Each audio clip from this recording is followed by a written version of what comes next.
Hey everyone, I'm working to hit 1,000 subscribers, and I need your help to get there. If you enjoy this content, please hit that subscribe button right now. There are trades that spark excitement, trades that spark outrage. And then there are trades that sit quietly in the corner like a loaded question, daring you to look directly at it. This is one of those. Jose Barrios in Atlanta, Ozzie Albies in Toronto. Not loud, not flashy, just unsettlingly logical. The kind of idea that doesn't shout, but whispers, and somehow feels more dangerous because of it. The moment you strip away emotion, loyalty, and comfort, this stops sounding like internet fiction and starts sounding like the sort of move real front offices actually make. And that's where the unease begins. Toronto is not finished reshaping itself, no matter how much fans want to believe the roster is settled. Atlanta, meanwhile, still wakes up every morning knowing October punishes uncertainty on the mound. None of that is controversial. What changes everything is the name at the center of it. Jose Barrios isn't a headline merchant. He doesn't sell hope in 98-mile-per-hour sound bites, but he does something far more valuable to contenders. He shows up. Every 5 days, calm, durable, predictable. When seasons stretch and pressure suffocates, that reliability becomes currency. 7 years, $131 million once sounded heavy.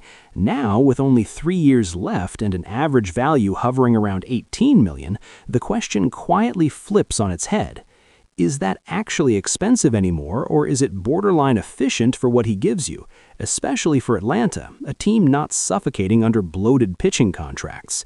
They have youth, they have control, they have flexibility. Chris Sale is there, but nobody builds a long-term plan around Sale without writing it in pencil. Spencer Schwellenbach has promise, but promises don't throw innings in October. Atlanta doesn't need perfection, they need stability, and Barrios, for all the debates around him, is exactly that. But here's the part that fans don't like to confront, because it isn't about Atlanta at all, it's about Toronto. The Blue Jays are living inside a quiet pressure cooker. Vladimir Guerrero Jr. and Bichette aren't just stars, they're looming financial crossroads. Every dollar committed now shapes whether those names stay together later. Keeping Barrios isn't just about trusting his arm, it's about locking $18 million a year into a payroll that will soon need to stretch, bend, and breathe. Trading him isn't surrender, it's an attempt to control the clock. And that's where Ozzie Albies changes the temperature of the room entirely.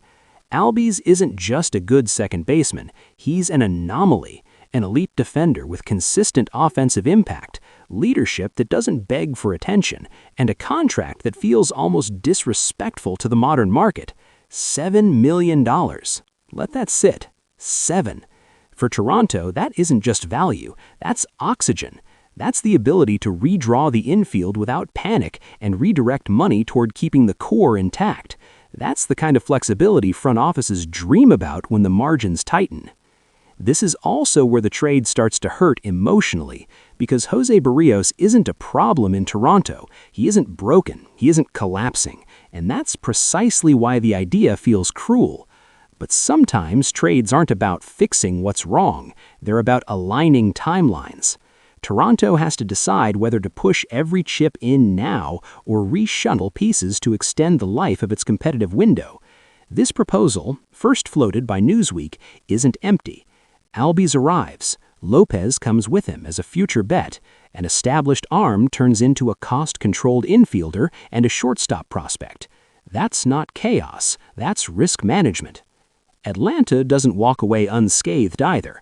Albies is beloved. He feels untouchable until the moment he isn't. But the Braves have a history of emotional discipline. When fit outweighs sentiment, they act.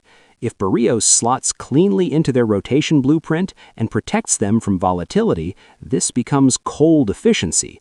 No romance, just structure. And fans fear that, because cold decisions tend to age better than passionate ones. There's a detail that often gets buried beneath louder narratives. Durability wins championships, not velocity, not highlights, innings. Barrios gives you that. Atlanta knows it. Toronto knows it too. The difference is timing. Atlanta wants stability now without mortgaging the future. Toronto wants flexibility to ensure its offensive core doesn't fracture later. Same problem, different answers. So here's the real question, and everything else is noise. If you're the Blue Jays, do you trade a reliable arm today to keep Guerrero and Bichette together tomorrow? Or do you hold tight and hope the future solves itself?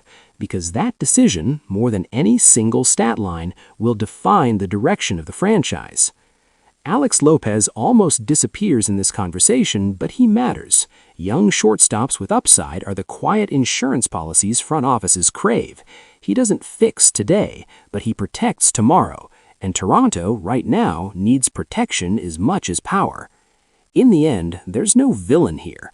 Atlanta gains stability. Toronto gains flexibility and elite infield value. The verdict won't come in April or even October.